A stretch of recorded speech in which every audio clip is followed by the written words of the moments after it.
Exhortación Apostólica Redemptoris Custos de San Juan Pablo II sobre la imagen de San José. Segunda parte. El depositario del misterio de Dios. Cuando María, poco después de la Anunciación, se dirigió a la casa de Zacarías para visitar a su pariente Isabel, mientras la saludaba, oyó las palabras pronunciadas por Isabel, llena del Espíritu Santo. Además de las palabras relacionadas con el saludo del ángel en la Anunciación, Isabel dijo: «Feliz la que ha creído que se cumplirán las cosas que le fueron dichas de parte del Señor». Estas palabras han sido el pensamiento guía de la encíclica Redemptoris Mater, con la cual he pretendido profundizar en las enseñanzas del Concilio Vaticano II, que afirma: la bienaventurada Virgen avanzó en la peregrinación de la fe y mantuvo fielmente la unión con su Hijo hasta la cruz, y precedió a todos los que mediante la fe siguen a Cristo. Ahora, al comienzo de esta peregrinación, la fe de María se encuentra con la fe de José. Si Isabel dijo de la Madre del Redentor: «Feliz la que ha creído», en cierto sentido, se puede aplicar esta bienaventuranza a José, porque él respondió afirmativamente a la palabra de Dios, cuando le fue transmitida en aquel momento decisivo, en honor a la verdad. José no respondió al anuncio del ángel como María, pero hizo como le había ordenado el ángel del Señor y tomó consigo a su esposa. Lo que él hizo es una genuina obediencia de la fe. Se puede decir que lo que hizo José le unió en modo particularísimo a la fe de María. Aceptó como verdad proveniente de Dios lo que ella ya había aceptado en la Anunciación. El Concilio dice al respecto: cuando Dios revela, hay que prestarle la obediencia de la fe, porque la que el hombre se confía, libre y totalmente a Dios, prestando a Dios revelador el homenaje del entendimiento y de la voluntad, y asistiendo voluntariamente a la revelación hecha por él. La frase anteriormente citada, que concierne a la esencia misma de la fe, se refiere plenamente a José de Nazaret. Él, por tanto, se convirtió en el depositario singular del misterio escondido desde los siglos en Dios. Lo mismo que se convirtió María en aquel momento decisivo que el apóstol llama la plenitud de los tiempos, cuando envió Dios a su Hijo, nacido de mujer, para rescatar a los que se hallaban bajo la ley, para que recibiera la filiación adoptiva. Dispuso Dios, afirma el Concilio, en su sabiduría revelarse a sí mismo y dar a conocer el misterio de su voluntad, mediante el cual los hombres, por medio de Cristo, Verbo encarnado, tienen acceso al Padre en el Espíritu Santo y se hacen consortes de la naturaleza divina. De este misterio divino José es, junto con María, el primer depositario. Con María, y también en relación con María, él participa en esta fase culminante de la autorrevelación de Dios en Cristo, y participa desde el primer instante.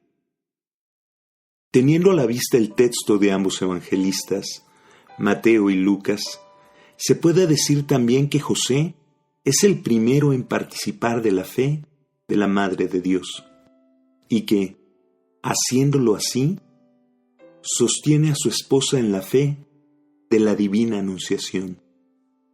Él es, asimismo, el que ha sido puesto en primer lugar por Dios en la vía de la peregrinación de la fe, a través de la cual María, sobre todo en el Calvario y en Pentecostés, precedió de forma eminente y singular. La vía propia de José, su peregrinación de la fe, se concluirá antes, es decir, antes de que María se detenga ante la cruz en el Gólgota, y antes de que ella, una vez vuelto Cristo al Padre, se encuentre en el cenáculo de Pentecostés, el día de la manifestación de la Iglesia al mundo, nacida mediante el poder del Espíritu de verdad.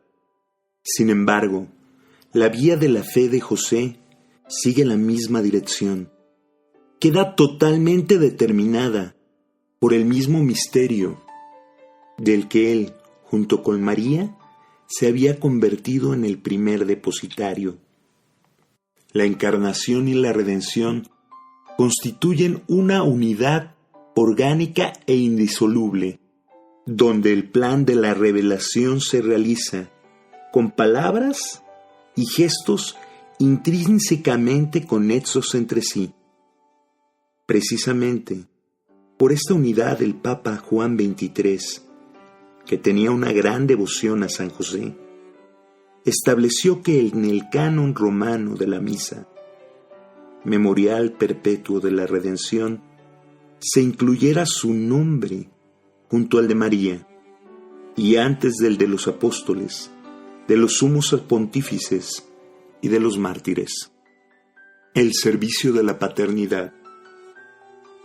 Como se deduce de los textos evangélicos, el matrimonio con María es el fundamento jurídico de la paternidad de José. Es para asegurar la protección paterna a Jesús, por lo que Dios elige a José como esposo de María. Se sigue de esto que la paternidad de José, una relación que lo sitúa lo más cerca posible de Jesús, término de toda elección y predestinación, pasa a través del matrimonio con María, es decir, a través de la familia. Los evangelistas, aún afirmando claramente que Jesús ha sido concebido por obra del Espíritu Santo y que en aquel matrimonio se ha conservado la virginidad, llaman a José esposo de María y a María esposa de José. Y también para la Iglesia, si es importante profesar la concepción virginal de Jesús, no lo menos defender el matrimonio de María con José, porque jurídicamente depende de este matrimonio la paternidad de José.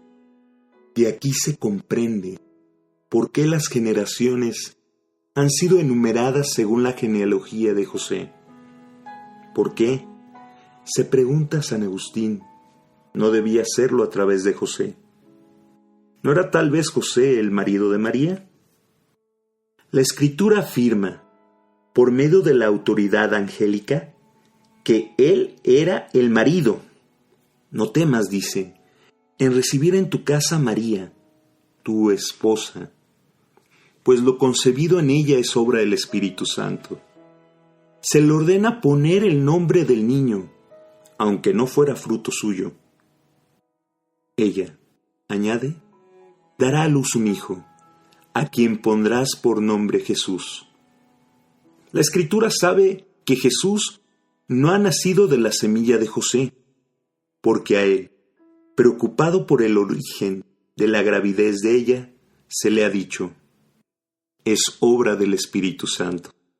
Y no obstante, no se le quita la autoridad paterna, visto que se le ordena poner el nombre al niño. Finalmente, aún la misma Virgen María, plenamente consciente de no haber concebido a Cristo por medio de la unión conyugal con él, le llama sin embargo Padre de Cristo. El hijo de María es también hijo de José, en virtud del vínculo matrimonial que les une. A raíz de aquel matrimonio fiel, Ambos merecieron ser llamados padres de Cristo. No solo aquella madre, sino también aquel padre, del mismo modo que era esposo de su madre, ambos por medio de la mente, no de la carne. En este matrimonio no faltaron los requisitos necesarios para su constitución. En los padres de Cristo se han cumplido todos los bienes del matrimonio: la prole, la fidelidad y el sacramento. Conocemos la prole, que es el mismo Señor Jesús; la fidelidad, porque no existe adulterio; el sacramento, porque no hay divorcio. Analizando la naturaleza del matrimonio, tanto San Agustín como Santo Tomás la ponen siempre en la indivisible unión espiritual, en la unión de los corazones, en el consentimiento, elementos que en aquel matrimonio se han manifestado de modo ejemplar. En el momento culminante de la historia de la salvación, cuando Dios revela su amor a la humanidad mediante el don del Verbo, es precisamente el matrimonio de María y José el que realiza en plena libertad el don esponsal de sí. Al acoger y expresar tal amor, en esta grande obra de renovación de todas las cosas en Cristo, el matrimonio, purificado y renovado, se convierte en una realidad nueva, en un sacramento de la nueva alianza. Y he aquí que en el umbral del Nuevo Testamento, como ya en comienzo del Antiguo, hay una pareja. Mientras que la de Adán y Eva han sido fuente del mal que ha inundado al mundo, la de José y María constituye el vértice, por medio del cual la santidad se esparce por toda la tierra. El Salvador ha iniciado la obra de la salvación con esta unión virginal y santa, en la que se manifiesta su omnipotente voluntad de purificar y santificar la familia, santuario de amor y cuna de la vida. ¿Cuántas enseñanzas se derivan de todo esto para la familia? Porque la esencia y el cometido de la familia son definidos, en última instancia, por el amor. Y la familia recibe la misión de custodiar, revelar y comunicar el amor como reflejo vivo y participación real del amor de Dios por la humanidad y del amor de Cristo Señor por la Iglesia, su esposa. Es en la Sagrada Familia, en esta originaria iglesia doméstica, donde todas las familias cristianas deben mirarse. En efecto, por un misterioso designio de Dios, en ella vivió escondido largos años el Hijo de Dios. Es pues el prototipo y ejemplo de todas las familias cristianas. San José ha sido llamado por Dios para servir directamente a la persona y a la misión de Jesús mediante el ejercicio de su paternidad. De este modo, Él coopera en la plenitud de los tiempos, en el gran misterio de la redención, y es verdaderamente ministro de la salvación.